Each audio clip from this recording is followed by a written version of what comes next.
Welcome to WRTR Real Talk Radio. The views and opinions expressed in this podcast are those of the hosts and guests and do not necessarily reflect the views of any affiliated organizations or institutions.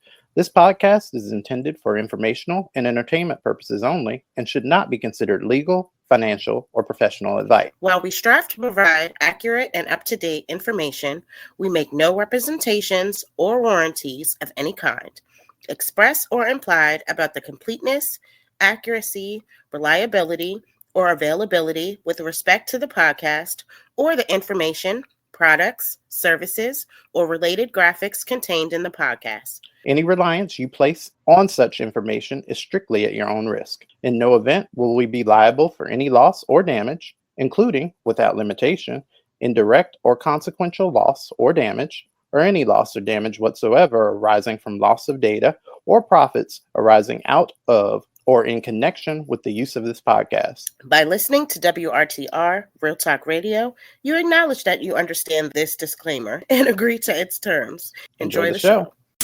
WRTR Real Talk Radio. Featured guest DJs, original shows, music news, the hottest DJs from around the world. That's right, Niglets. We back inside a new week here on WRTR Real Talk Radio. Thanks for joining us again. I'm a beautiful black woman that beat the brakes off Big C, and now I'm fresh off the mic, but you can call me Lyric Bravado. Oh, we switching? We switching. Damn. It's good to see you, Mama. It really is. Thank you. It's you. So hey, good to everybody. See you. I'm back, and I'm still black. What's going on? Yes, you are. And you look gorgeous. Your face is lit up. Your energy is good. Yes. How you feeling? I feel good. Well, cancer-free. Hello. Work. How about that? Work. So instead of mood, let's talk about what you feel comfortable disclosing about what you've been through over the past few weeks. Well, I've been through, and still going through, just getting better, man. I'm taking it day by day.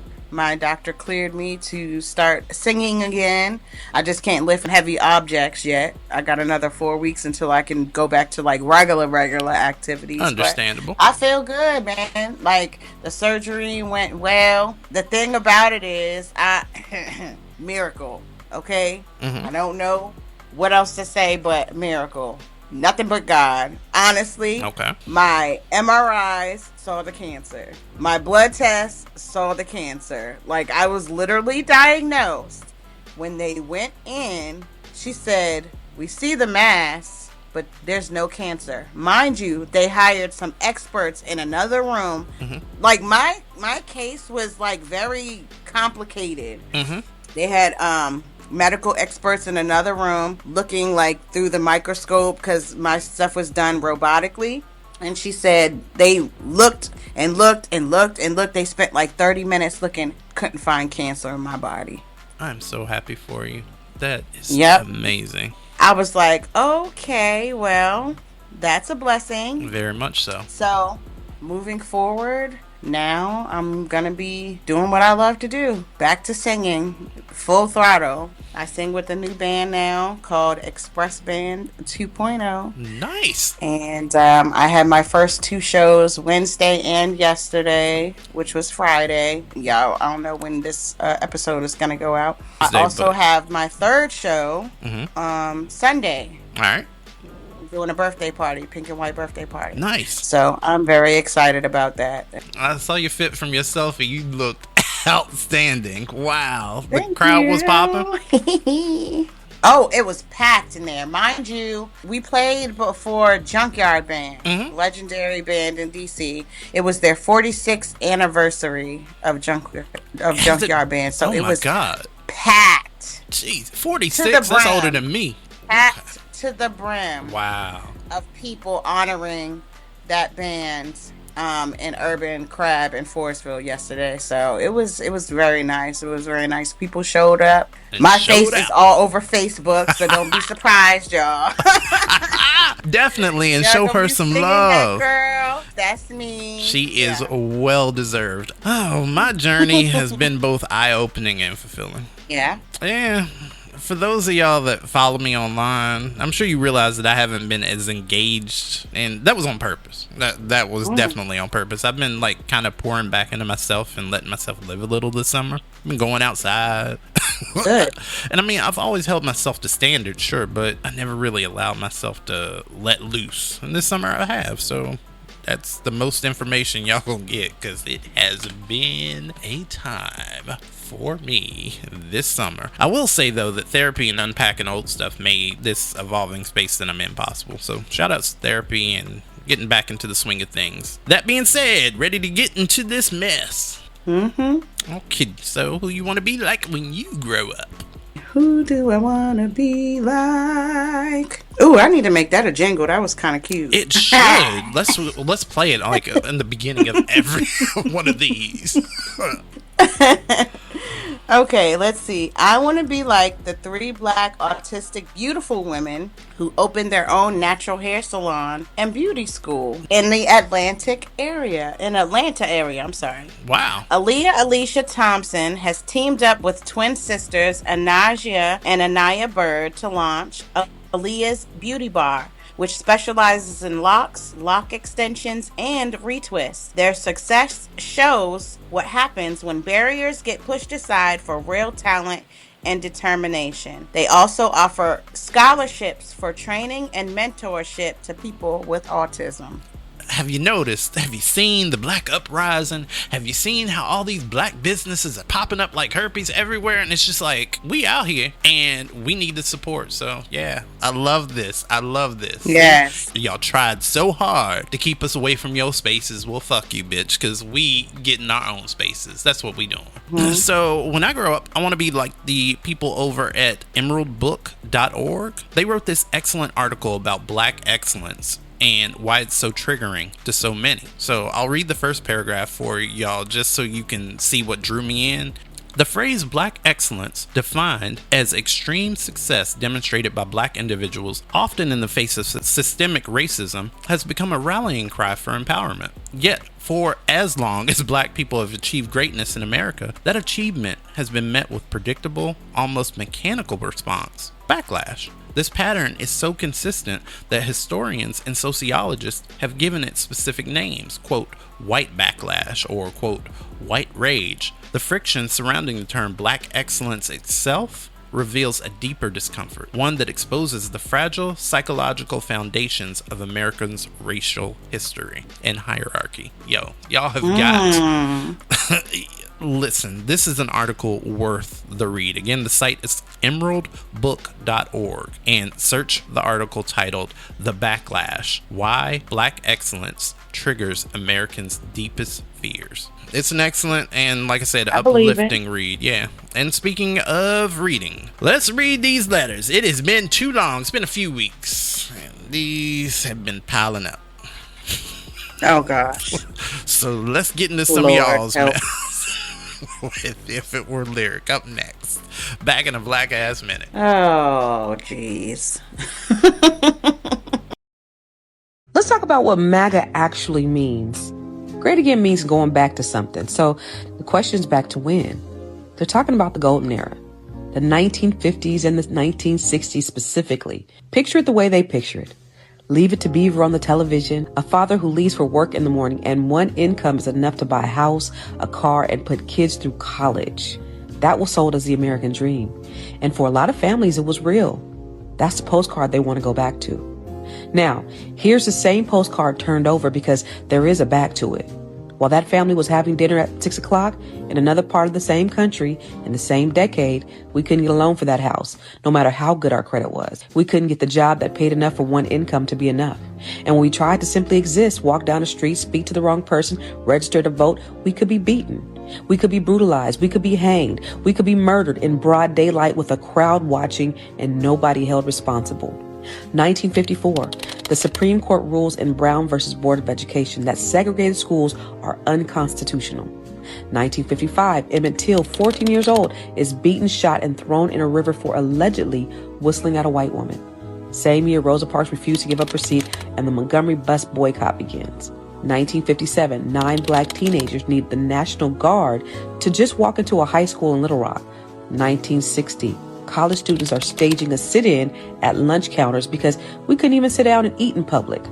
1963, Birmingham, police dogs and fire hoses turn on children. That same year, 4 little girls are killed in a church bombing on Sunday morning. 1964, the Civil Rights Act finally passes. 1965, Selma, billy clubs and tear gas on a bridge, and then the Voting Rights Act. So while one America was picking out curtains, the other America was picking out caskets. That's the golden era. That's what they mean by great. It was a great decade if you were not black. But if you were black, it was a fight for your life, for your vote, for your seat, and for your children's education every single year of it. Donald Trump was born in 1946. The Civil Rights Act was not signed until 1964. So he was a grown-ass man. He didn't grow up hearing about segregation in the history book. He grew up living next to it as a fully formed adult. That wasn't ancient history to him. That was Tuesday. Those were the ideologies that shaped who he was, and they went on to govern how he actually ran his life and his business. And we don't have to guess that because he was sued for it in 1973. Right now, in Congress, 66 senators, 2 of every 3 were already alive before the Civil Rights Act became law. In the House, it is another 187 members. Those beliefs didn't disappear when the law changed. They got carried quietly into the policies these same people are still writing and voting on today, more than 60 years later. Now it's showing up in policy. It's showing up in the news. It's showing up in the blogs and the podcasts. What they always believed, they're simply no longer quiet about it. But here's what I need you to sit with. In spite of all that, right now, today is the best time in the history of this country to be black in America. We got access to information we've never had access to. We don't need permission to learn, to build, or to sell. We don't need somebody else's approval to reach a customer, to tell our story, or build a following. They didn't fucked around and gave us the internet. They gave us AI. We can build a business from the palm of our hands. We can teach a class to 1,000 people without renting a building. We can move money, build credit, and build wealth with tools our grandparents never had access to. And they cannot take that back no matter how loud they get. So are they trying to make America great again by looking backwards? We're going to make America great for us building forward. Let's practice collective economics, spend with each other, hire each other, and invest in each other. Let's build our businesses. Let's build our communities. Let's invest, and let's teach the next one coming behind us how to do the same. Now drop a black fist in the comments and share this with someone who needs to hear this Black History gem. Maybe not what you should do, but definitely she would if it were lyric. What's up, y'all? It's your girl, Miss Lyric, and I'm back with my segment, If It Were Lyric, where I give my 2 cents about your situationships, friendships, relationships, and everything in between. If you want to continue to send me your advice, questions, and stories, please send them to my email at lyricbravado@gmail.com. Now let's go ahead and get started. Delightful. All right. Let's see. I got a few of them. I think I'll do this one. It's from some young people. All right. Okay. It says, Dear Lyric, last night, my boyfriend, male, 28. And I love when y'all do this, by the way. Last night, my boyfriend, male, 28, and I, female, 25, went to his friend's graduation, and some of his friends from his old job were there. We sat at a table with them and talked, and I made conversation with the old coworkers. Then they started playing country and Spanish music, and we all started dancing. And I tried to get my boyfriend to learn some of the dances, and he eventually turned me down and sat back down, so did I. My boyfriend's grandparents were also there, so they kept playing music. They kept along with, y'all have got to learn how to write. My boyfriend's grandparents are also there, so when they kept playing music, they kept along with a lot of the people there, told me to do a swing dance with one of his friends, so I did. There was obviously no grinding, and the only thing that touched were our hands, and everyone seemed fine about it. Then later, we toured his friend's house, and he was talking to someone I made conversation about music with, some of his old friends, and then we left and I drove him home. When I got home, he told me, "That's the last time you flirt in front of me." And I was like, I didn't flirt in front of you. I was just making conversation while you were in other conversations. I doubt it was the way I came off because I'm always respectful when talking to other guys. No touching, not much eye contact, don't ask too many questions. And like I said, even with the dancing, his grandma and grandpa were literally telling me to swing with the other friend, and the only thing touching were our hands. I'm just annoyed because I feel like he wants me to be this obedient girlfriend and not talk to anyone but him. Even for, no, this is backlog, but he said even today she said even today for Father's Day, he told me don't bother texting me today. I don't need anything from you, despite both of our families having plans for the day. How would you handle this if it were you? Love, Anonymous. I mean, it was Father's Day, so hopefully they already broke up, but go ahead, Anonymous? Yeah, it sounds like how would I handle it? I would have a new man. What you talking about? It sounds like he's sick of you, Anonymous. He just don't know how to tell you. He's sick of you. He's already like in his mind he's out of the relationship for real. You can always tell how somebody treats you. Like he don't really care. Any little thing that you do is gonna annoy the person.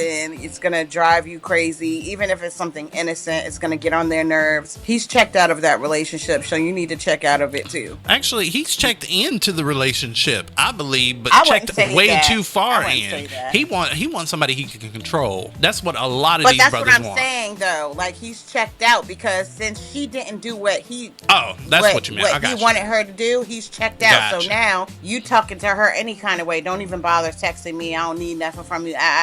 No, sweetheart. Right. Get you a new man. Hey, that's definitely. All. Problem solved. Run. Or if you don't, be cool. It's okay to be single. It is. And I love it. Just fine to I am learn loving yourself, have fun by yourself, and then add an extra person to elevate the fun. That's what a relationship is about. Like, no, obviously you're not having fun, baby girl, and he ain't either. So y'all need to break up, and I hope that y'all broke up by now. Yeah. You hand dancing or swing dancing with somebody new, baby girl. Mm-hmm. Yeah. That's what I would do. Yeah, because if it were me. If it were you. Okay, now this next one is very hefty. I'm gonna let y'all know, so bear with me as I try to get through this. Here we go. Dear Lyric, I think I'm about to lose my family because I won't forgive my sister who is pregnant with my soon-to-be ex-husband's baby. I beg your biggest pardon? Hold on, wait. This is also anonymous. Okay. All right, Lyric, I found out 5 months ago that my sister had been sleeping with my husband and he got her pregnant. I kicked him out, of course, and filed for divorce, and I refused to forgive my sister for it. The worst part of it all was he and I were exploring fertility options for us because I had trouble getting pregnant and was given a couple of diagnoses to explain the reasons for it. My sister knew and still expected me not to be hurt and broken by it. What makes matters worse is the fact that our parents and brothers are angry that I won't forgive my sister. They set me up once to be in the same room as her so she could apologize, and I told her I would never forgive her. And she was working herself up and begging me for her forgiveness, and I refused. I even told her I needed her out of my face because I wanted to make her suffer the way she made her suffer. I really wanted to punch the bitch in the face. My family was like, how could you say that? You could hurt her and the baby, causing her so much distress. Okay. I told them straight up, I didn't give a fuck. My mom told me to calm down. I told her, the person you need to be calming down is her. I'm the one who was betrayed, and she wants to flaunt her pregnancy with my ex-husband in my face? I don't fucking think so. She's dead to me. My younger brother is the only one who said he understands my pain, and he doesn't want to shut me out of the family. But he also confirmed that he would side with everyone else if I ended up pushed out because I won't forgive. My dad asked me what could make things better, what could bring the family back. He told me she's suffering a lot with my ex refusing to have anything to do with her and the baby. I told her good. She should have never fucked him in the first place. Damn. That's what she gets for getting knocked up by my husband. Now I have to ignore most of their messages because all they want to do is talk to me about me forgiving her. My mom even had the audacity to try to want me to help with getting my ex to at least pay child support when the baby comes. And I said, fuck no. That has nothing to do with me, and that baby is not my concern. My focus is getting a divorce and moving on from the two people who betrayed me.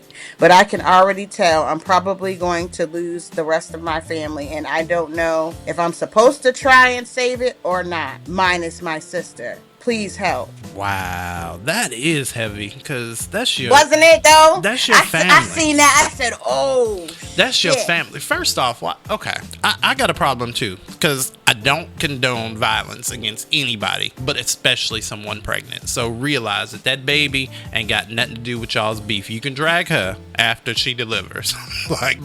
She said she wanted to punch her in the face. Yeah, she did. But she didn't. So. I get it, and I appreciate that restraint.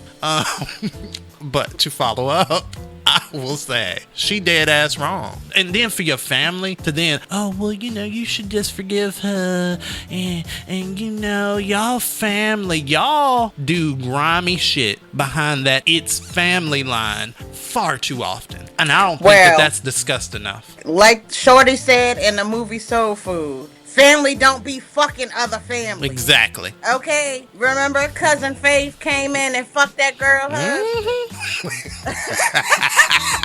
Faith fucked. Yes, that's how I feel though. So honestly, your family needs to chill. They need to let you sit in your feelings, because you're going through two different stages of grief. You're grieving your sister for her betrayal, and you're grieving your husband for his betrayal. They gotta chill. You cannot force forgiveness on somebody like that. You can't tell somebody, oh, you gotta forgive that. If that comes eventually, but that has to happen on somebody else's time. Like, you can never tell somebody how they feel. Right. In this moment, she's allowed to feel those feelings. Nobody can tell her anything. Yep. Also, your family is full of enablers. The person who they should have shut out for real and side-eyeing is the sister. Right. Because give us that baby. Fuck you. Give us the baby. We're going to take care of the baby. Like, be chastising the sister for fucking the other sister's husband. Like, who does that? But y'all gonna take up for her? No. Yeah, fuck Take y'all. this time for yourself, Anonymous. Take this time for yourself and do exactly what you have in your plan, because you said it at the end of your letter. Focus on you and focus on getting that divorce. Keep ignoring all those messages until you feel like you're ready. Don't worry about that. Don't worry about that, because guess what? That didn't happen to them. Nobody will ever understand how you feel but you. So you have every right to take your time, sit in your feelings, sort things out, and whenever you are ready to forgive, that's when it'll happen. Not because your family or anybody else is telling you. And that's my advice for that. All right. Well, that's all I have for you guys. Again, as I say every time I get on here, if you want to continue sending me your advice, questions, or stories, please send them to my email at lyricbravado@gmail.com. Okie dokie. It's been a minute. You ready to troll this timeline? Yep, let's troll. Let's get into it. Let's go. Up next, we'll be right back. Look, I'm gonna just keep it completely real for a second, and we need to just stop walking on eggshells. I need to talk about something that makes absolutely zero goddamn sense, and I'm tired of everybody pretending they don't see it. So look, no disrespect to Jewish people at all, but I genuinely don't understand how you could have the privilege and opportunity of a white person, but act as or more oppressed than a black person. And I'm not saying this to minimize the Holocaust or say that the Holocaust was good, because genocide is bad no matter what. But the difference is, you guys got endless amounts of opportunity, reparations, wealth, and success before, during, and after that shit, okay? Other people such as indigenous and black people didn't get shit after their genocides, massacres, slavery, etc. So don't do that shit, okay? Because it's not the same. And I'm not trying to compare or minimize pain, but Middle Easterns go through way more shit than you guys do, especially since the Israeli government is and has been causing 98% of the problems in the Middle East and around the world for generations, for decades, for centuries. And I'm not making this video to be anti-Semitic or call out or cause hate speech against Jewish people. That's another thing. Every time you guys get called out for bullshit, you immediately deflect and try to use that anti-Semitic card to protect yourselves and avoid accountability. And it's crazy because Zionists in America and Israel get the benefits of white privileged people, but talk like they're black people during slavery. Who the fuck is oppressing them now? Because it's not the 1930s or 1940s anymore. Who the fuck is oppressing them? And look, I'm not calling out all Jewish people, saying all Jewish people are bad, because that's not fair and that doesn't help any of us move forward. But there is a real consistent generational and cultural issue going on here that needs to be addressed. Think about how messed up this is. We're told to look at history a certain way, but when you look at the actual facts, the math doesn't add up. Black people were kidnapped, enslaved, and had their entire identities ripped away for 400 years, and when it ended, they got told to just get over it. No checks, no land, no help. Indigenous people had their entire continent stolen and got pushed onto reservations, and the government gave them absolutely nothing. There were so many other genocides and systemic failures like Haiti, Pol Pot, but when the Holocaust happened, the whole Western world stepped in. Billions of dollars in reparations, massive global support, and the power to build serious wealth and influence. You cannot sit there with all that modern power, living with total white privilege in America, and act like you're still the underdog. It's a slap in the face to people who are actually catching hell in the streets right now. And the wildest part is the total lack of accountability. The Israeli government is literally dropping bombs, stealing land, and wiping out families in the Middle East, causing massive problems across the world, even since biblical times. But the second anybody stands up and says, hey, what you're doing is completely evil, they immediately pull out the victim card. They call you anti-Semitic to shut you up so they don't have to answer for the messed up things they're doing today.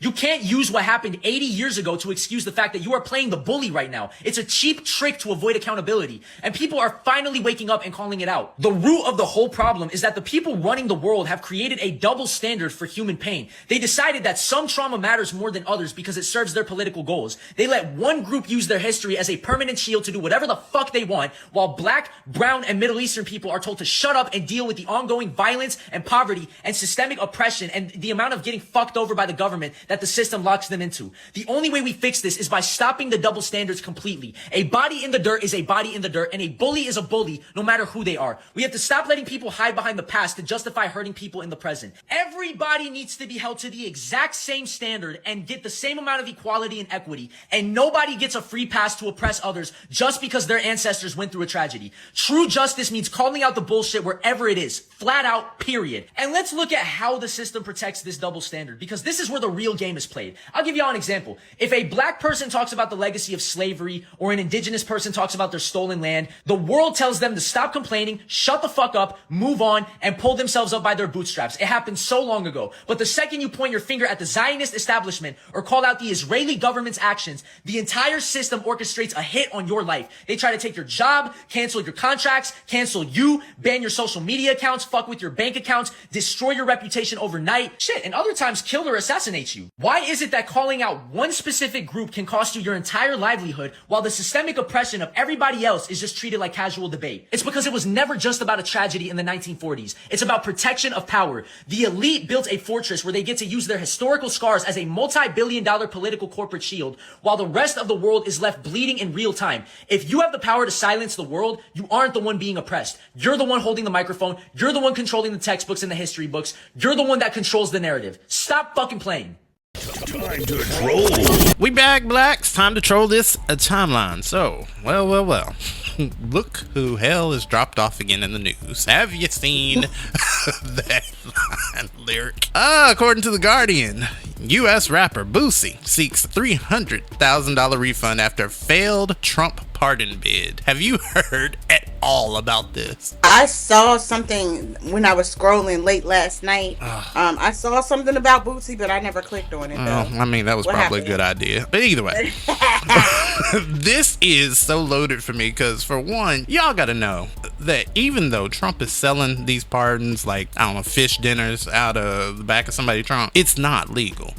Ask Nicki Minaj. Like, she allegedly is still shucking and jiving for more citizenship and pardons for all the pedos she knows and loves. Anyways, according to The Guardian, Louisiana rapper Boosie Badass is reportedly looking to claw back $300,000 from a firm of Washington, D.C. lobbyists after they failed to secure a pardon from Donald Trump after he hired them to pursue the overturning of his conviction on charges of possessing a loaded weapon at a music video shooting in 2021. 2023. Boosie, whose legal name is Torrance Hatch, who hails from his home state's capital of Baton Rouge, paid J.M. Berkman and Associates $600,000 in 2025 to advance his push for a pardon from the U.S. president, according to a report on Monday from Notice, which covers the federal government. But a pardon was not forthcoming, and Hatch is now taking up issue through attribution, potentially pretending a genre of litigating stemming from Trump's habit during his second presidency of doling out pardons en masse. Yeah, to people he considers to be aligned with him and were convicted of federal crimes. So what they're saying, they're that showing sounds illegal. It's completely illegal. So the gist of it is Boosie paid them $600,000 to get a pardon. He alleges, and he tags a whole bunch of people, including Laura Loomer, in a tweet, quote unquote, calling them out, saying that he wants his money back. But Boosie, I don't know if someone told him that this was cool or otherwise, but you can't pay for pardons. Even if you doing stuff behind closed doors, you can't then take it legal. That would be like Lyric telling me that she gonna sell me drugs. I go and I wire her the money for the drugs. I don't get the drugs, and then I go to the cops and go, Lyric owe me my money for drugs. The cops are going to come and arrest both me and you. Like, what do you mean? I don't get it. Like, this nigga, every time he shows up in the news, he proves more and more to me why y'all should not be listening to him. I do not get it. How does he have fans at this point? Y'all all eating paint. What is happening? Your turn. Speaking of crazy shit, did you hear about the man who charged his car through the gate of Beyonce and Jay-Z's New York home? Wait, no. How did I miss this? What do you mean? Hold on.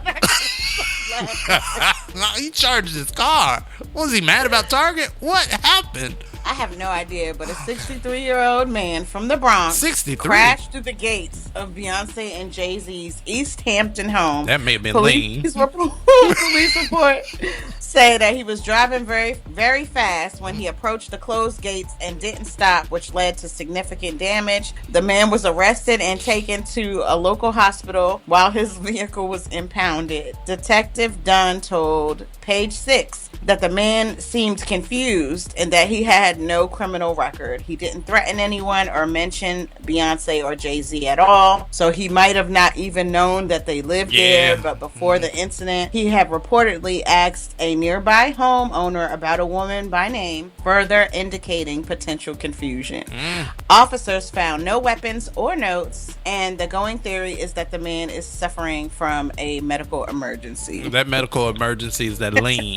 That's that lean. That was simply drunk rage. And now it just so happened you ran into Beyonce's house. Oh, baby. That will be a story for the ages if he gets there. How bad would you be?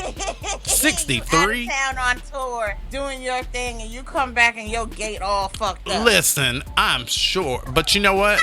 You know what the article didn't say is that he got past that gate. So B, shout out, girl. Your shit on lock.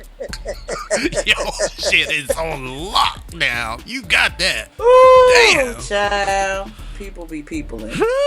Okay, so for this one, I need y'all to pay a bit of attention. So, according to The Hill, did you at least hear about Trump's Timu State of the Union address? Well, I was sleeping. Oh, well, shit. It was the next day. I was asleep. I was tired. Okay. So no, I didn't hear. What happened?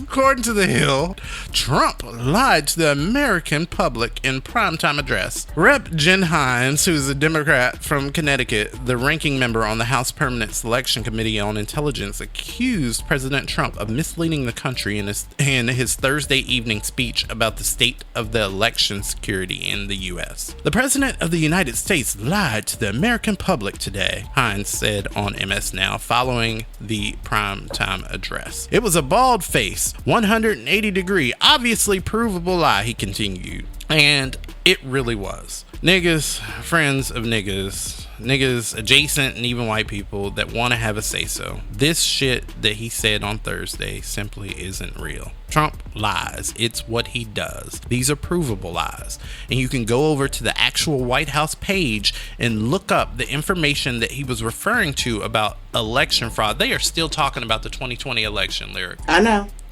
We are in 2026. This is almost a decade later, and you are arguing about something that happened over 6 years ago. Why is anybody surprised? He's still talking about Obama.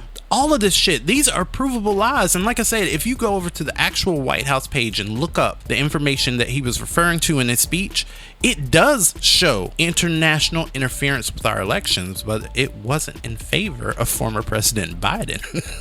More certainly, it shows Russian interference in favor of Benito Mussolini, allegedly. Allegedly. To me, and what many high-ranking officials are saying, that speech seems to be a setup for when they lose these midterms coming in November. The writing is on the wall. People are pulling away from these Trumpist beliefs because they're figuring out how much bullshit has been fed to the American people. Now, I can't predict the future, but if I could, I'd almost expect to see an immediate Republican rebuke of the voting results in November. They know at this point. They know it. They know they're going to lose, and they need a way to spin it. I'm not trying to fear monger or get anybody's panties twisted, but I personally expect a larger scale assault on our democracy that, takes its cue from January 6th, because they're not winning. So they want to spin the narrative and sow the discord so that those very, very sick and very delusional and very harmful asshats that support him will be riled up even more to be influenced. Look at how he's done it. Every last one of them hoes from January 6th got a pardon. Sure, some of them have been arrested for shit since then, but they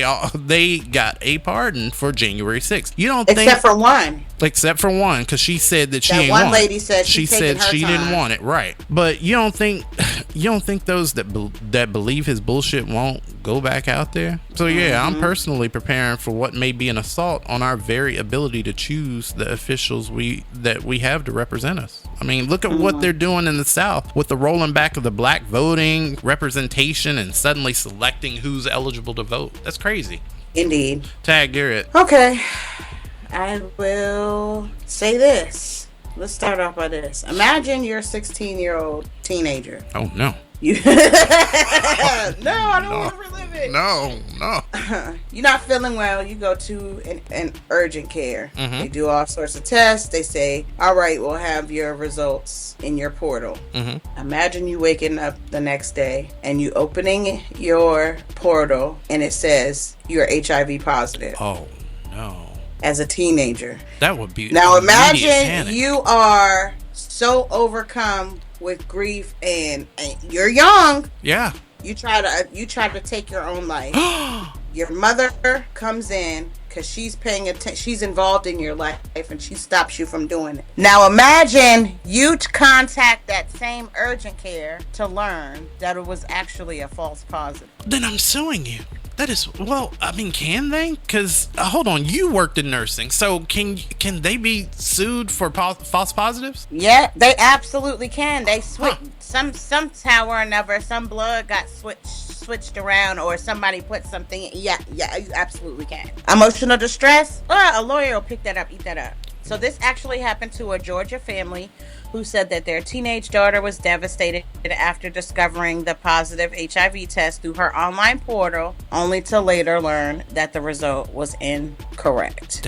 This happened in June of last month when she checked her portal around 2 a.m., broke down after seeing the result. She said she felt like her life was over, and so she tried to end things. Her mother was awakened by her daughter's screams because she found her trying to take her own life. That is according to her. No one from the urgent care, the clinic that administered the test, contacted them to explain the results. And this is something that I do know. Anytime that you get a positive result, they always call They want to talk to. Actually, they'll actually if you could come in. They don't tell. They don't say those type of things. They were never contacted. Let's see what else. So the mother said that they later learned that the result was false positive after seeking additional testing somewhere else. I know that's right. Absolutely. And then she added that the nurse at the other clinic encouraged her to look further into the original test. So they're going to see what they can do about that particular clinic who probably mixed up the blood. That poor baby. That poor and traumatized teenager. That baby. Yeah.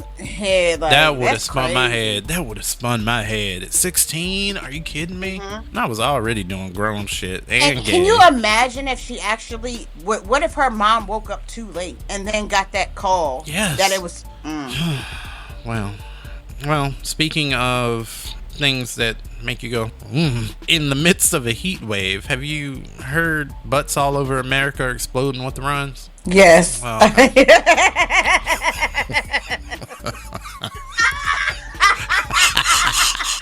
Cyclospora, the tiny parasite behind explosive diarrhea. What the fuck? Y'all butts is exploding? No, seriously. No, it's didn't bad. Hear about that. This is bad. Your butt's not really exploding. No, you're having not. Explosive diarrhea. It is. But it's... According to health.ucdavis.edu, you likely seen the headlines about Cyclospora, the parasite causing cases of explosive diarrhea in dozens of U.S. states. Cyclospora is a foodborne parasite that can cause severe gastrointestinal illnesses. It's been linked in the past to fresh produce such as herbs, salad greens, and berries. So now y'all are printing the meat. We can't eat that. Now there's explosive diarrhea on goddamn fruits and lettuce and shit. We can't eat that. I seen on one article they said the lettuce in Taco Bell. Okay, and then that's another thing. Taco Bell. That's another thing. Taco Bell has been making asses explode since I was a kid. So, but that's what the lady ate. The lady it. said she had some Taco Bell lettuce, and then she had like a salad or whatever. Yes, but I love how the headlines. I love how the headlines quickly shifted it to Taco Bell, and not the fact that the places that detect explosive diarrhea were cut funding by this Trump administration. I love how that was the narrative that was spun. No, that wasn't the narrative. The lady was being interviewed, and they basically was asking what she ate before she started feeling those symptoms. She said she had some Taco Bell with the lettuce or whatever, and she also had a salad. And then she said she's been in the bed for 17 fucking days. Jesus. Just shitting and throwing up. Oh my God. I mean, projectile exorcist vomit. Yeah. She popped one of her blood vessels in her eye from throwing up so hard. Oh, I was about to say from shitting. Imagine shitting and like your eyes start popping out and like vessels in your eyes start exploding. Imagine what the fuck. That can happen. No, it can really happen. Yes, all of us happen. are one meal away from that shit happening, to be honest. Like, we're I'm making scared. fun. Yeah, I'm scared too. Shit. I'm scared. We all gotta eat, and I'm trying to eat healthy. So my go-to was a head of lettuce. Now I can't eat that. I'm eating straight sugar now. I was getting those prepackaged salads in the grocery store. Yes. I got like 2 in the refrigerator now. I ain't touched them shits. I'm like, not at all. About all that. Not you at know, all. somebody dumbass heard that. Let me tell you what I seen, and people's really doing this shit. Oh hell, here we go. This bitch took a bag of lettuce, put it in her sink, put some baking soda, baking powder, whatever, baking soda I think it was. I was like, okay, she finna clean her shit. I'm thinking she finna use vinegar to like clean. Mm-hmm. This bitch poured bleach on the food and started washing the lettuce. Right? I'm thinking, okay, what's going on here? She rinses it off, puts it on a plate, shaves some Parmesan cheese on it, and starts eating the shit. Well, what did she look like us? No. Okay, well, there you go. Because, I mean, Trump was telling them to inject it into their blood to get rid of COVID-19, if you don't recall. Because I do. And drink it and all that. Okay. Well, speaking of things that look like explosive diarrhea, Nicki Minaj owes $230K in unpaid legal bills, law firm says. and judge Oh. might force her to pay up. So she's being sued by the people that were legally representing her in all of her legal cases. Damn. Yeah. Sucks to be you. It does. Now, It before sucks to one of be y'all start a you. rant about how people like to see black women suffering, let me just remind you of the bullshit Nikki has done to both her fan base and her own community. Bitch went 10 toes down in Trumpism. Not because it was correct. She did it because she needed something. And they kept dangling a carrot in front of her face, probably with explosive diarrhea on the carrot too, and manipulating her to do whatever it is that they want her to do. And in my opinion, Nikki is just fine with that because she knows that some of y'all will still support her. Y'all have Do no you think- line. That's in why the I don't sand. feel like she was manipulated. Y'all don't have any that line in the girl's not sand. stupid. She's very intentional in the decisions that she makes. She is. And a lot of y'all don't have a line in the sand for her. Her husband and her brother both have sex offender charges, and so many of you still supported her. She has aligned herself with the party that wants to limit and or end the rights of LGBT plus individuals, and so many of y'all still support her. Y'all think that after this, that really, after all this is over, she ain't gonna align herself with somebody like Tyler Perry or whatever else is trending to gain back y'all trust? Because all y'all gotta do is in America is fuck up and just say the magic, oh well, forgive me, Jesus, Jesus, Jesus, and then all is forgiven. And so many of y'all will take her back. No. I mean, as a woman who is also a mother, for you to align yourself with that side, the side who took away a woman's the ability to choose the right over her own body, Her own autonomy. that right there speaks more volumes than anything else. Really does. That bitch is dead to me, and so are the rest of y'all hoes that align yourself with such fuckery. Feel how you feel. Fuck you. The rest of us are out here trying to make a better tomorrow that we won't see, but we're not doing it for us. We're not because it personally benefits us. We're doing it because we care about every fucking body else. That's it. Just trash. You got another? Well, you know somebody else who's coming under fire Who? for comments that were made to a child? Oh no. B. Simone. Let's talk about it. Who? B. Simone. From Wild Out? Yes. Oh, okay. Yeah. Apparently, she was at some sort of convention, and this little girl by the name of Paige Kendall, she makes custom hats. Little Paige saw B. Simone, was so excited to meet her, wanted to give her a free hat, probably to help promote her business. B. Simone, instead of taking the hat, tells the child, "Oh no, baby, don't give me that hat. That might end up in the back seat or in the trunk somewhere. Oh, you I'd grimy heifer. Okay. I'd rather buy it from you. I don't want to waste your inventory." Oh, well, I kind of like that idea. I'd rather That's buy it. cool, but you should have led with that. You don't tell a child that might end up in the... Children aren't like adults. They don't process certain things. All they're saying, all they hear in their mind, you just call my shit trash. Ah, got you. Okay. Yeah, I can see why that would be She smart. promised to buy the hat from the little girl, refused to take it. Huh? Stand on Now- your... Stand 10 now- toes down, little girl. Do Now that. here's where it gets wild, and this is why people are on her ass on the internet. She promised the little girl she would buy it. Now the little girl, she probably like no more than 11 or 12. That little girl said, She fuck your runs mom. her own business. No, she runs her own business. She's looking for the orders. There has been zero orders from B. Simone. Oh, you grimy heifer. Ugh. You cannot promise a child like that who looks up to you something like that. First of all, you already said something disparaging that could have took away from her confidence as a little young designer and entrepreneur. Secondly, you got to fulfill your promise.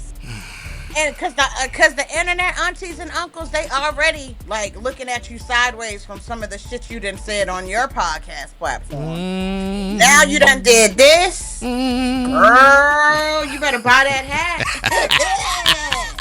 You better buy that hat.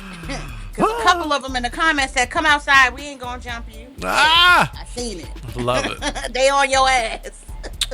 Excellent. But yeah, I would say, yeah, y'all got to be very careful when you are an influencer. Even though you may not want to be, you are still some type of role model for somebody. And when you meet these kids who look up to you because they see you on the internet, because you have millions of followers, you have to be very careful what you say to these Very children. much so. We want to Very much inspire so. them and lift them up. Be cautious and careful, and be mindful that you were once where they were. Don't get that big head and lose sight of, oh, I'm on top. I can talk to people any type of way. Be mindful of how you treat people, because what God giveth, he can always take away. Or what we giveth by you, we can always cancel that ass. Cause Hey. just don't think that you too far ahead of it, cause you will. Speaking of people that need to be canceled, Tyler Perry. Oh. To a male sexual assault accuser. I'm not embarrassed by my sexual orientation. Huh? A new one or the same This one? is recent. This was on July 4th. This was posted on July 14th. I'm leaving. No. I'm not saying that there's another accuser. This is the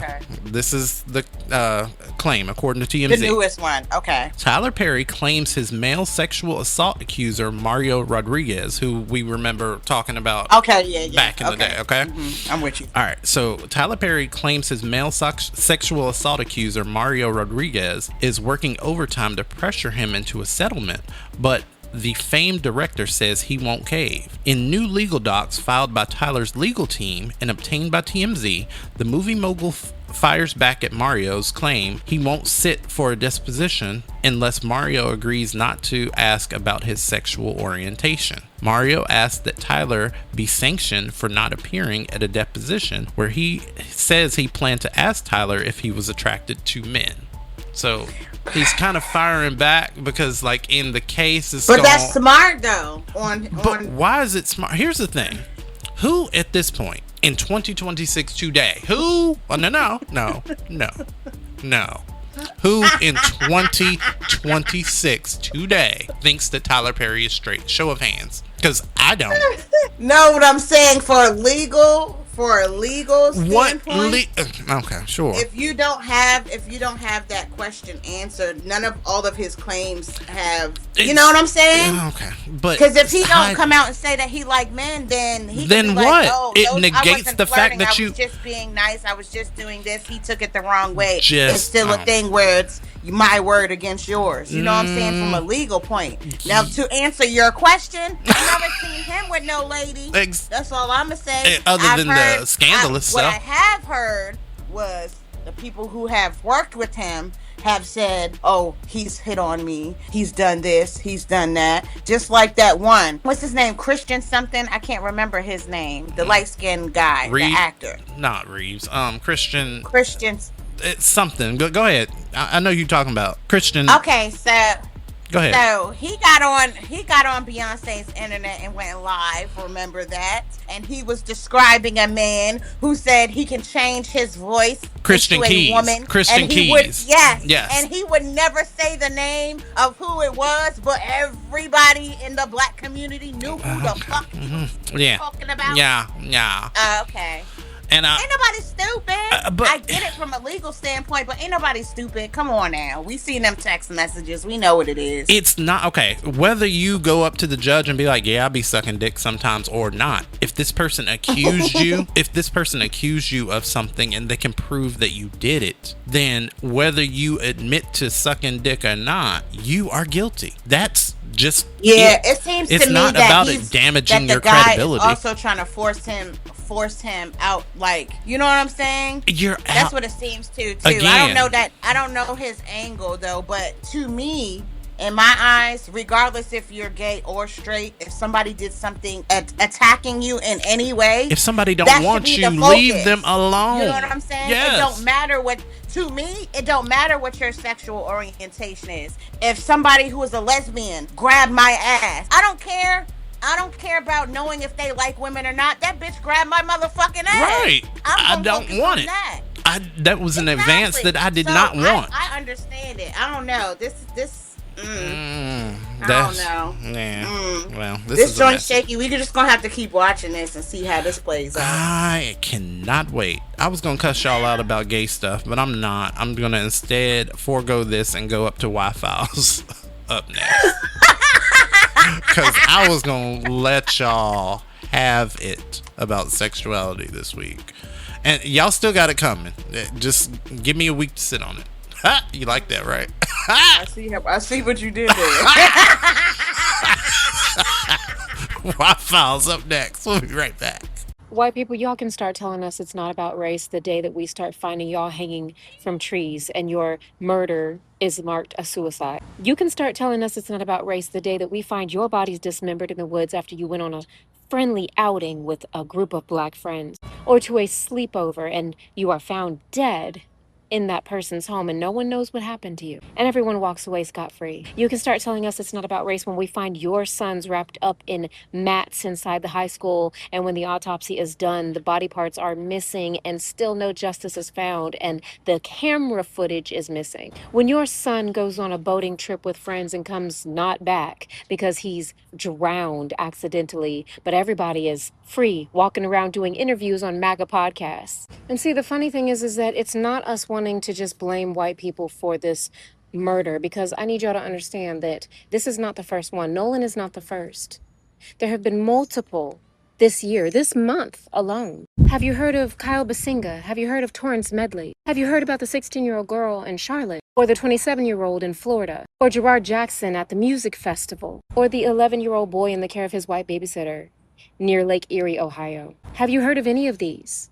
Probably not, because that is the pattern we recognize. These stories go untold because they are marked down as no foul play. They are marked down as accidental. They are marked down as suicides. And then the world keeps turning. Justice is not served. And these people committing these crimes get to go about their day, walking around like nothing ever happened.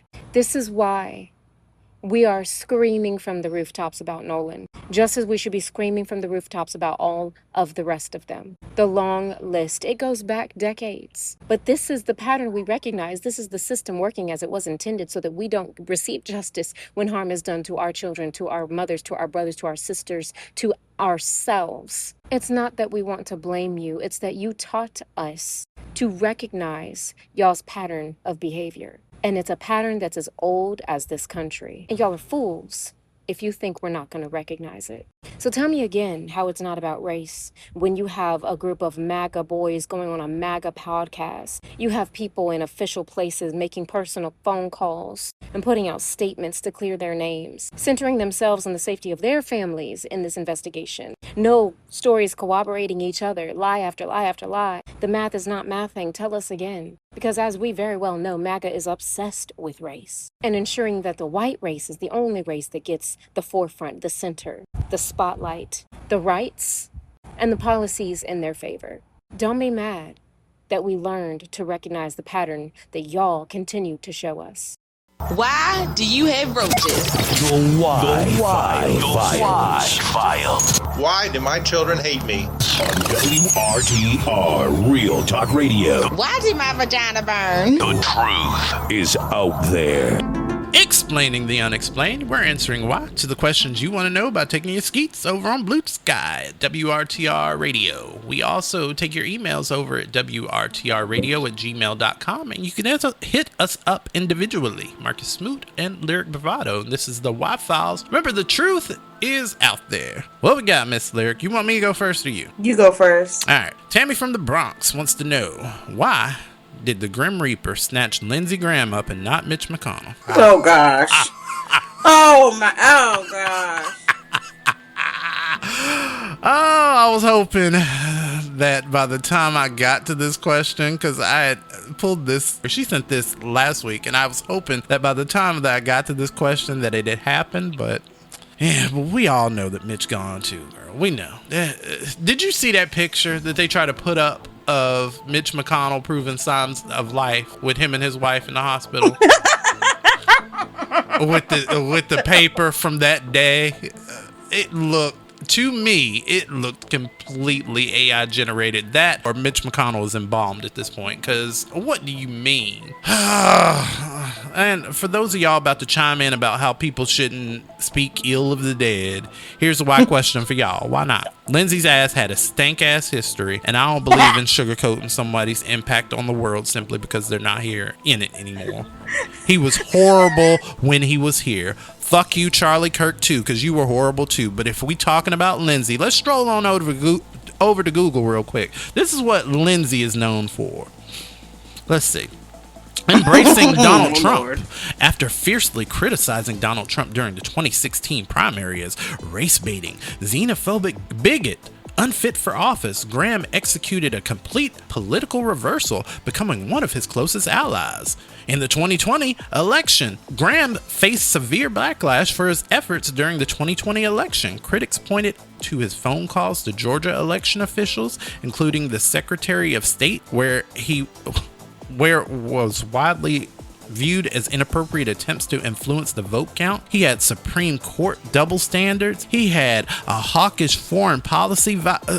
Lindsey Graham was not a great person. And the way that y'all like to speak of people when they die as though they were some great person, that really bothers me. And a bigger fuck you goes out to Cory Booker for his coon and ass for that motherfucker. He told MS Now, when we disagreed, we fought ferociously, but he was the kind of guy that when the spotlight was off, he was like, hey Cory, can we talk and try to figure it out? Is there a way to make a deal? Is there a way to get something done amidst all this disagreement? What? Man, fuck you. You lost big points with me, Cory Booker. I'd be trying to see where your little coon ass is going, but you can go after this administration has been jailed too. So fuck you. I'm over it. So, yeah. Why? Because the truth is out there, and he need to be kicked in his throat. And y'all need to go ahead on bury Mitch to let that nigga rest. He is gone. What do you mean? Even if he is, they saying he on life support, allegedly. There's so many rumors out there. But why is the governor of Mitch McConnell's actual state have not heard from him? The governor, the nigga that you report to. Why does everybody else talk to you for a series of minutes but your actual boss? Why is that? Because if I don't show up for like a month at my job, guess what they gonna do? Guess what they gonna do the 4th or 5th day after I'm gone? They're replacing me. Yeah, immediately. So, why? Because the truth is out there. And I got a why too. My why comes from me. I don't want to hear it. I'm not taking y'all whys. My why's always going to come from me. Okay. Because I want to know, why can't white people hate us enough to leave us the fuck alone? Because that's they what don't, I want to know. Because the truth is, they don't hate us. They want to be us. Bitch, I'm going to tell you where this comes from. I watched a video, right? Yesterday or the day before. It's an apartment building. This black girl lived across this white lady. Okay. And she had a doormat.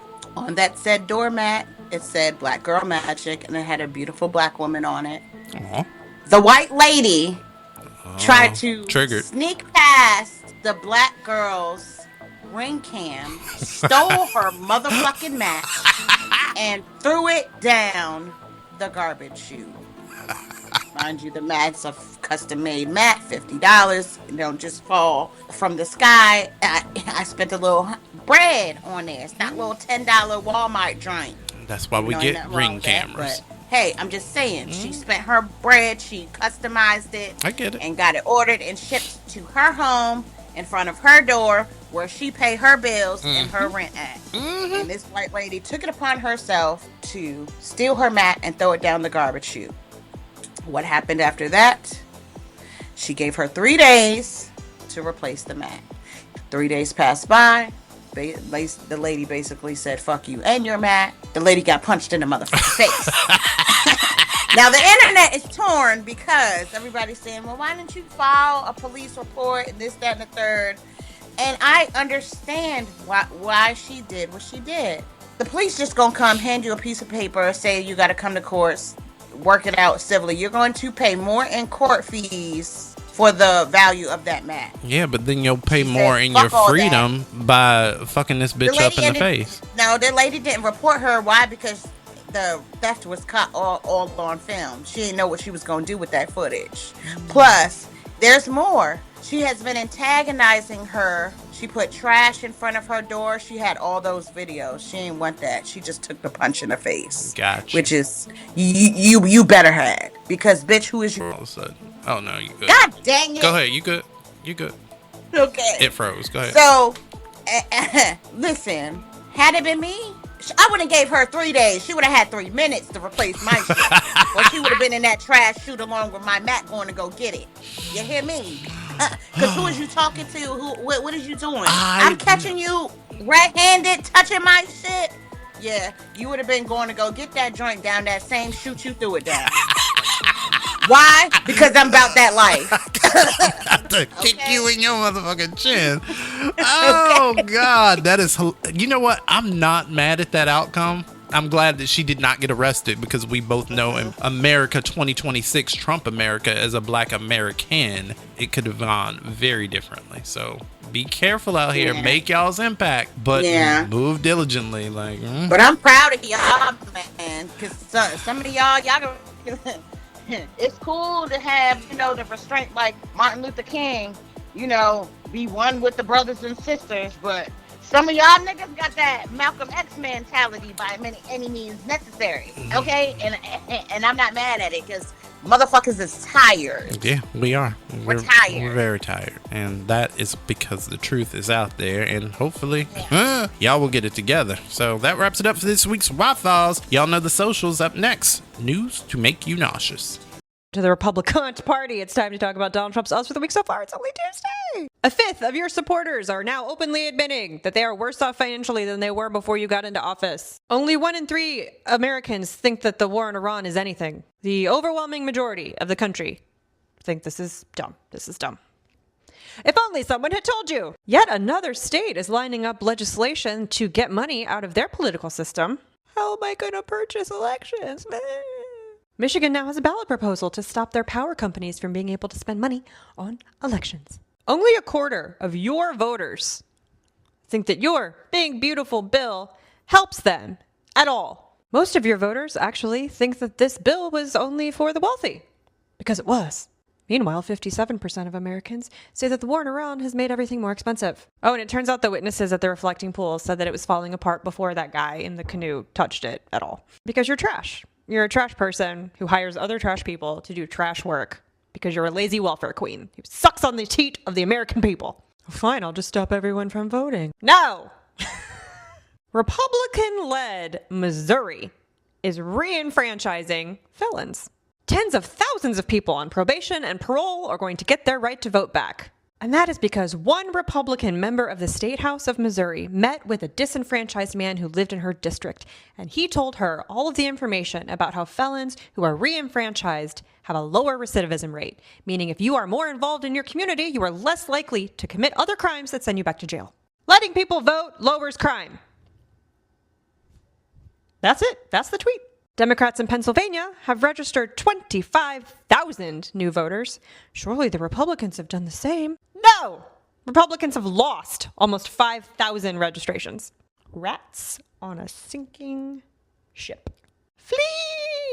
Go to Candy Mountain, Charlie. 1 in 5 reliable Republican base voters in multiple swing states are saying they are just not going to vote. Uh-oh. Spaghetti-o. Meanwhile, the Georgia Democrats have unveiled the largest coordinated campaign in a midterm cycle ever. Ever. I look forward to meeting the first black female governor in the country, Keisha Lance Bottoms. Or we're just going to pass the SAFE Act. No, shut up. Thune is not going to get rid of the filibuster to pass this dumb bill that nobody likes. God, go outside.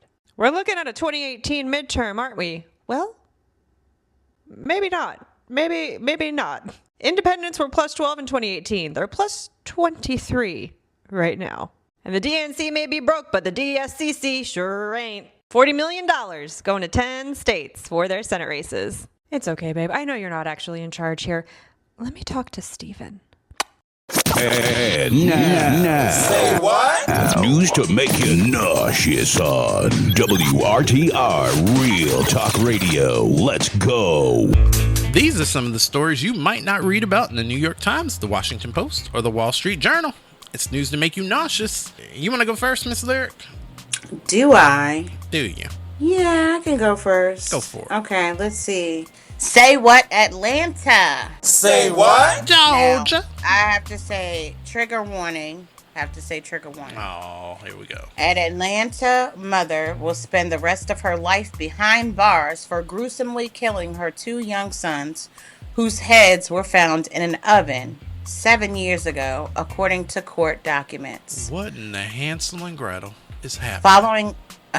Following a 2-week trial, a Fulton County jury found Lamora Williams guilty of 6 murder charges in the connection with the deaths of 2-year-old Keontae Penn and 1-year-old Jacarter Williams. Those sound like black people. They are. Oh, no. Sis, what's going on? Documented by the Atlanta Journal-Constitution show. She was sentenced to life in prison plus 35 years, a final disposition stated. She slowly cooked her 2 toddlers in the oven and sent their father a video of their bodies. What? Okay. That had more to do with him than it did with the children, but y'all are not well out here. Jesus Christ. And see, I be cussing white people out for stuff like this. Okay, well. No, trigger warning. I mean, okay, well, let's get back on over to where we need to be with white people. No, I'm kidding. All right, say what, Wayne, Indiana. Say what? A man accused of cutting off his genitals uses them to set a garage on fire. I sent you this article. You didn't read it. I did see that, and I tried to block it out of my mind when you sent it. Because I was like, ain't no way in the world somebody cut his dick off and then used his dick to set somebody's shit on fire. Ain't no fucking way. That's literally that. According to USAtoday.com, a 36-year-old Indiana man was charged with arson after allegedly cutting off his own genitals, dousing them in gasoline, and igniting them in his mother's garage, later confessing to the act while in a hospital. The key points. The incident occurred in Wayne, Indiana. A 36-year-old man named Christopher Peden, P-E-D-E-N, which I couldn't help but fall out, was arrested and charged with felony arson count. Police say Peden used a kitchen knife to sever his penis in the garage. He allegedly doused the severed genitals with gasoline from a red container and set them on fire using 4 lighters. Family members initially reported him missing to first responders while officers attended the fire. That is freaking insane. First off, if I ever got into a mental space where I would be cutting off my genitals, I feel like I'd be saying, ah! I feel like I'd be saying, ah, versus where's the gasoline? Like, I just feel like that would have... How did you even... What was... Not bleed out? Wouldn't you bleed out? I would think that you would bleed out. Would you cut it off and then cauterized it and then set it on fire? Like, what? I don't get it. How? It's a lot that happened. I'm gonna need Netflix. I don't want to watch this. Nope. Don't you do it. Don't. Nope. Because they already hurting for shit. They didn't put Pokemon on Tubi.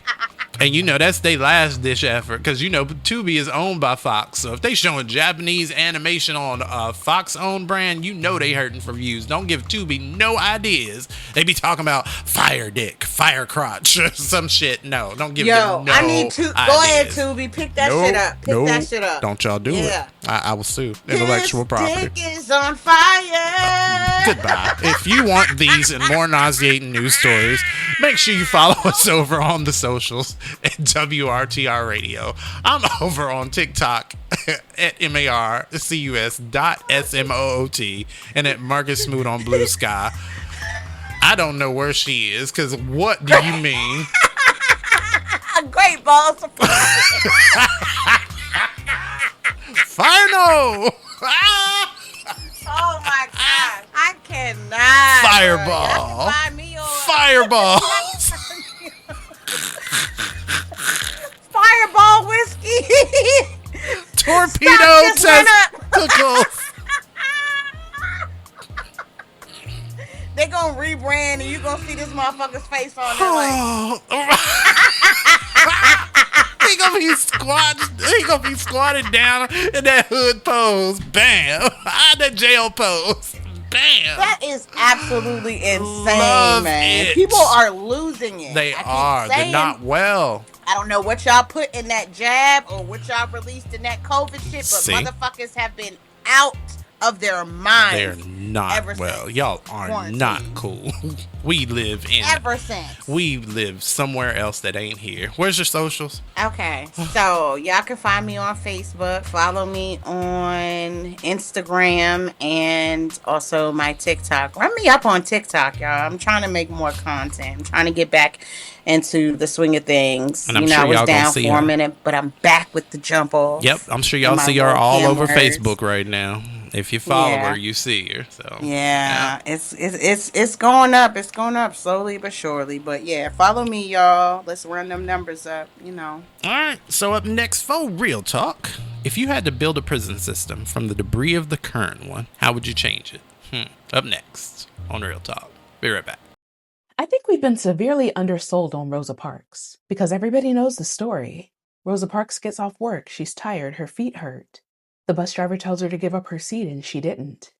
And somehow this quiet little seamstress helped start the Montgomery bus boycott. Except Rosa Parks spent years telling people that wasn't what happened. She said the only thing she was tired of was giving in. And once you look at what Rosa Parks had been doing for more than a decade before she ever stepped foot on that bus, the version we learned in school starts looking a little questionable. Because 11 years before Montgomery, Rosa Parks was investigating crimes against Black people in Alabama. And somehow that got left out. So let's back up. Rosa Parks grows up in Alabama during some of the worst years of racial violence in the South. And her grandfather was not playing about protecting his family. When the KKK was active around their community, her grandfather would sit by the door at night with his gun. And Rosa remembered sitting there with him. So this idea that Rosa Parks had spent her entire life as this naturally meek, passive woman who suddenly found some courage on a Montgomery bus, that woman never existed. In 1943, Rosa Parks joins the Montgomery chapter of the NAACP, and she becomes the branch secretary. Now, when I hear secretary, I'm thinking taking notes, scheduling meetings, keeping everybody organized. But no, Rosa Parks was doing investigative work. Because when something happened to a Black person in Alabama, and the police weren't particularly interested in investigating it, somebody still had to document what happened. Somebody had to talk to the family, take statements, get names, build a record. Rosa was one of the people doing that work. And one of the cases she became involved with was Reese Taylor. In 1944, Reese Taylor was 24 years old. She was a wife, a mother, and she was walking home from church in Abbeville, Alabama, when a group of white men abducted her at gunpoint and raped her. And I want you to remember the year, because Reese Taylor reported what happened. The authorities knew exactly who these men were. One of the men admitted participating and identified the others. And still, nobody was prosecuted. So the NAACP sent in Rosa Parks. Not Rosa Parks, the woman from the bus. Remember, this is 11 years before. This is Rosa Parks, the investigator. She goes to Reese Taylor's home. She talks to her and documents her story. And the local sheriff makes it very clear that Rosa is not welcome there. So she leaves, and then goes right back to Montgomery and helps to turn Reese Taylor's case into a national campaign. They organized the Committee for Equal Justice for Miss Reese Taylor. And this thing got big, y'all. Black newspapers across the country covered the case. People organized, letters poured into Alabama. The case became nationally known. And despite all of that, 2 grand juries failed to indict anyone. Not convicted, not acquitted. They wouldn't even indict them. Alabama didn't formally apologize to Reese Taylor until 2011. 67 years later. She was still alive to hear it, thankfully. And Reese Taylor wasn't just some random detour in Rosa Parks' life. Rosa spent years working around cases involving racial violence and injustice. She also worked with the NAACP Youth Council in Montgomery. And one of those young people was Claudette Colvin. And we know that Claudette Colvin refused to give up her seat first. So if we fast forward to December 1st, 1955, Rosa gets on that bus. So when the driver tells her to move and she doesn't, this is not the beginning of Rosa Parks' activism. That's the part I think American history completely mangled. We start her story on that bus. She's 42 years old at this point. We skipped decades. By the time Rosa Parks refused to move, she had already spent years working inside the NAACP. She had investigated racial violence. She helped organize around Recy Taylor. She had worked with young activists. She had attended activist training. She knew what resistance looked like. And she had already watched other Black women challenge Montgomery's buses before her. So no, she didn't accidentally stumble into the civil rights movement because she had a long day at work. She was already in it. And the boycott that followed wasn't spontaneous either.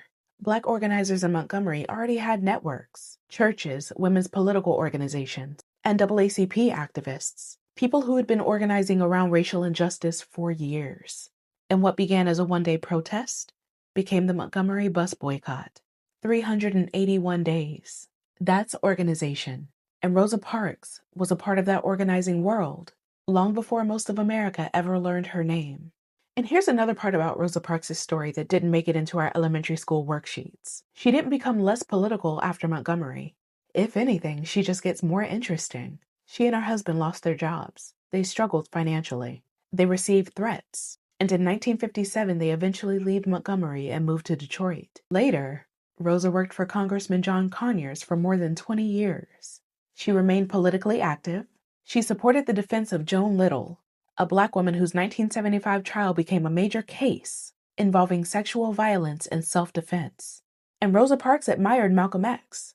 She called him a personal hero. Now, where was this version of Rosa Parks in school? I would have loved to have met her. And I think that's what bothers me about the way her story gets told. We didn't exactly erase Rosa Parks. We did something stranger. We made her smaller. We kept the bus, we kept the photographs, kept the seamstress, kept the quiet dignity, and somehow misplaced the investigator, the organizer, the woman documenting violence against Black women when the justice system wouldn't, the woman working with young activists before Montgomery, the woman who admired Malcolm X, the woman who remained politically active for the rest of her life. Because that version of Rosa Parks is considerably harder to turn into a harmless little story about being tired. When Rosa Parks died in 2005, she became the first woman to lie in honor in the United States Capitol Rotunda. Millions of people knew exactly who she was. Or at least, we thought we did. Because Rosa Parks didn't become Rosa Parks on December 1st, 1955. She was already that woman. The bus is just where this country finally noticed her. And maybe instead of repeating the story she spent years correcting, we should probably believe Rosa Parks about Rosa Parks. Keeping it 100. It's Real Talk. On WRTR Real Talk Radio. We keep it real. Okay, we back, Blacks, inside of an edition of Real Talk. I guess it's my week, so if you had to build a prison system from the debris of the current one, how would you change it, Miss Lyric? What things would you change first and foremost? Because we all know that in this system right now, what we have going on, what we're seeing just play out actively in this country, it's saddening, it's frightening, it's ghetto as hell, but also it's eye-opening. And we need to look at what we have now versus what we could have. And let's start with the prison system. You know what? It's so crazy that you decided to talk about this, because I literally watched a documentary last week about some prison stuff. And do you know who has one of the best rehabilitation systems in the world? Tell me, China? Nope. Who? Hell no, not China. I'm just saying. Norway. Well, Norway is widely regarded as the best and most humane prison in the world, and is frequently cited as the gold standard for rehabilitation. Why? Because it's built to resemble a college campus or hotel rather than the traditional prison. They focus heavily on rehabilitation over punishment. So, the reason why I thought this was very eye-opening is because prisons here in the United States, they harden criminals, don't they? They are they are the absolute worst. I would think so. You see them feeding people scraps, treating them like animals, less than animals. Yep. Like the gum up behind under somebody's shoe, the things that happen. Some people get denied health care. They're just delayed. They are allowed to lay there and bleed. Whatever the case may be, it's horrible conditions, right? Mm-hmm. Norway has this thing where if you treat people like animals while they're incarcerated, guess what they're gonna when act it's like? time for them to be released, what do you think is going to happen? Yeah. Y'all do okay. So America always, for me, I've always believed that America has been this place to instill fear into people. They use a fear tactic for obedience. And when you're a person, you have to selectively choose to be a good person. And if you're not a good person, then we need to figure out why that is and then work on ways that maybe we can get you there before we just lock you away and decide that with a weed charge, you need to be locked away for 20 years. Is it right that maybe you're going through something like where I love that idea that you mentioned about Norway and the campus thing. That's something that we could learn from. Listen, I didn't tell you what all that they have. Tell me. There. Now, let me be clear. To me, it depends on the crime. I'm going to be honest. Agree. Now, if you done sat there and bombed up a whole fucking school and killed a whole floor of children or whatever the case may be, or bombed a different country and did it, like a whole school of them, those kind of people, like our current DOJ, or raped and pillaged, a homeland, did stuff like that. Epstein, all that stuff y'all did in Epstein Island. I think the punishment, should vary. However, like you said, now that weed is legal, you still have people locked up for 20-something years, still underneath the jail, locked up with people who have murdered and raped and did like treacherous, heinous things. People who've done minor things. Maybe they might have had a drug problem or whatever the case is. Robbed a convenience store, didn't really have a gun, but you have them locked up with people who have actually shot and killed and murdered people. Yes, those are psychological. See, the thing is, like with drug addiction and everything, that comes from a place. That comes from that's a mind thing. You can be rehabilitated from that. Yeah. So, the facilities in Norway, the inmates have private rooms. Okay. It's starting to sound like a resort. Wait a minute. With TVs. Okay. Mini fridges.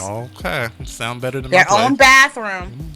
Okay. And they have access to a professional recording studio, gymnasium, and vocational workshops where they learn different trades that they can use. What's the recording studio for?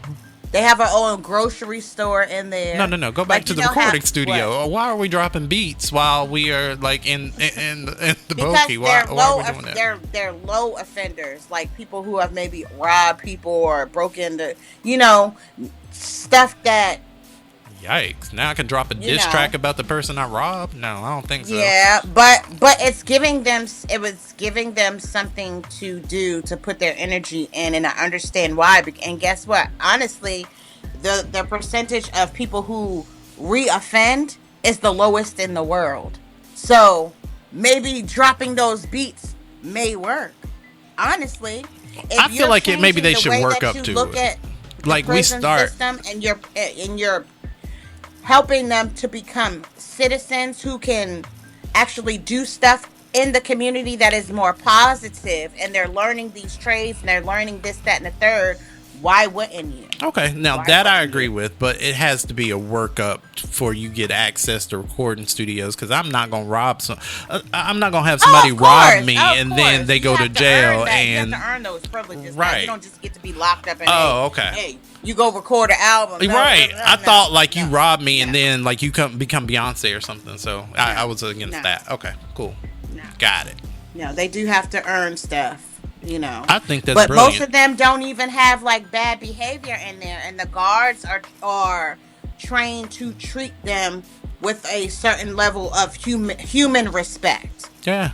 if that makes sense. I would You're think not so. treating them like animals. You're not talking down to them. You're not roughing them up, being extra, abusing your power. They're trained over there to treat them like human beings. And that makes a hell of a difference to me. I like that. I really like that idea.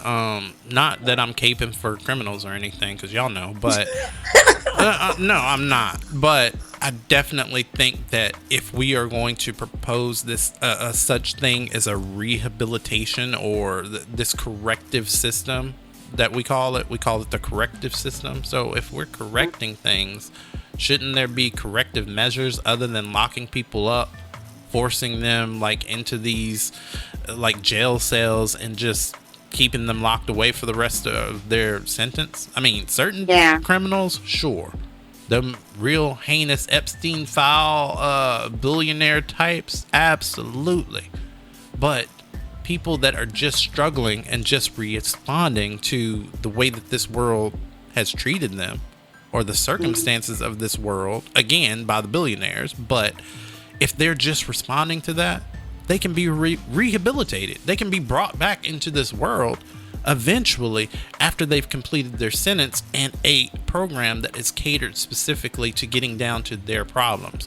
And once they've graduated from that, then yeah, maybe they can come out and be amongst the rest of us before we lock them away with them Epstein people.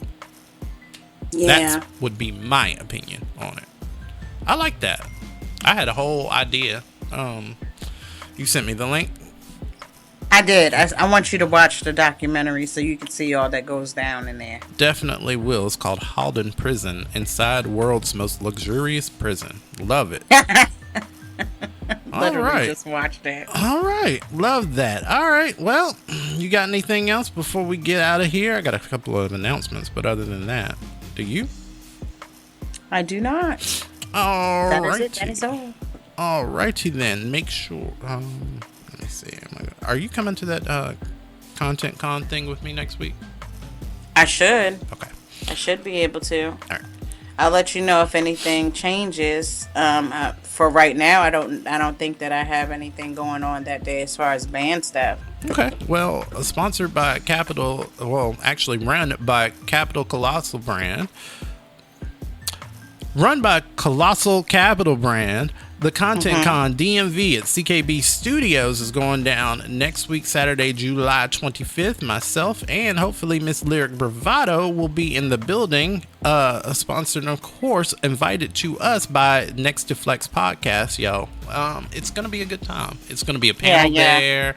I'm hearing that, I may have to have some interviews and stuff like that. So it should be a good vibe and a good networking event. So hopefully when we get the information of where everything can be broadcasted and repodcasted and y'all can watch us back, we will give y'all all the info and then some.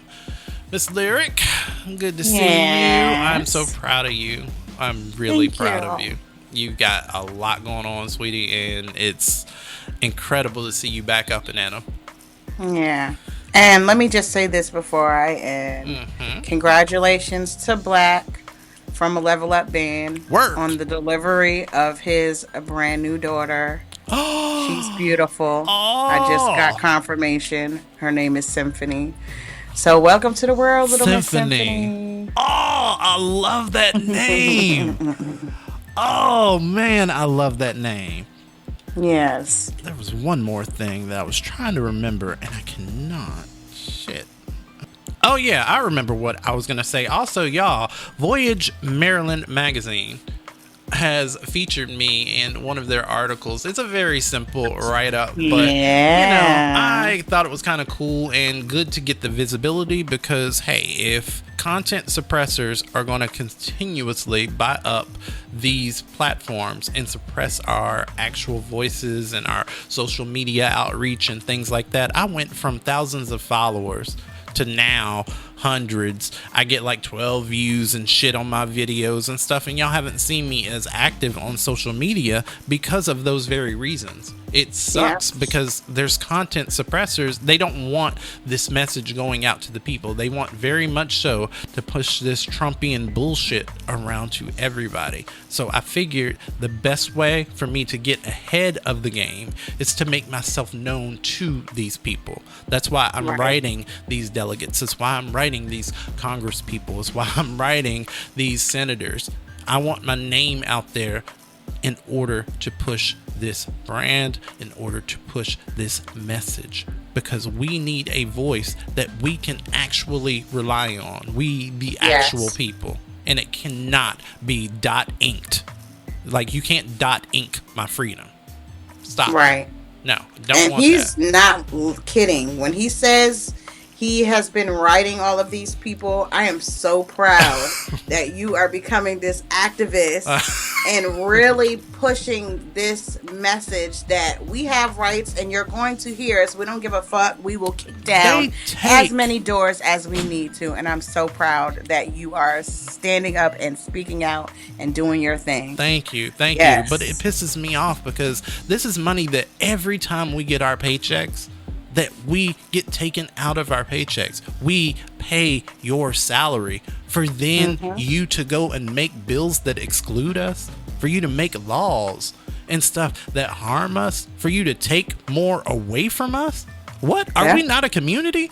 I don't care that you got luxury yachts and all this other shit. You need to be paying your fair share if you want to be here in America. That is my belief. That is what I stand on, and that is what I'm working toward. So, for those of y'all that want to, can swing on over to Voyage Maryland Magazine. Search me in the search bar. I should pop up like herpes, and I'll be right there. You can learn a little bit about myself. I omitted the last question about my background because I want to. It's being put in my book, and I don't want to give y'all too much that you can read in the article. That way, y'all won't want to buy my actual book. Fuck y'all. I know that's it's right. Like, y'all just Smart gotta wait. businessman. Y'all just gotta wait. Anyways, it's Lyric. I guess we'll be back next week. Absolutely. All right. Well, same I'll let time, y'all. Same place. Next time here on WRTR Real Talk Radio. Bye. Bye. WRTR Real Talk Radio. This week's show featured work from TikTok creators Foot Soldiers Kennel, FLA Boy 79, Kiki Ray Real, Amanda's Mild Takes, and Ashley the Baroness, using our platform to always amplify your voices.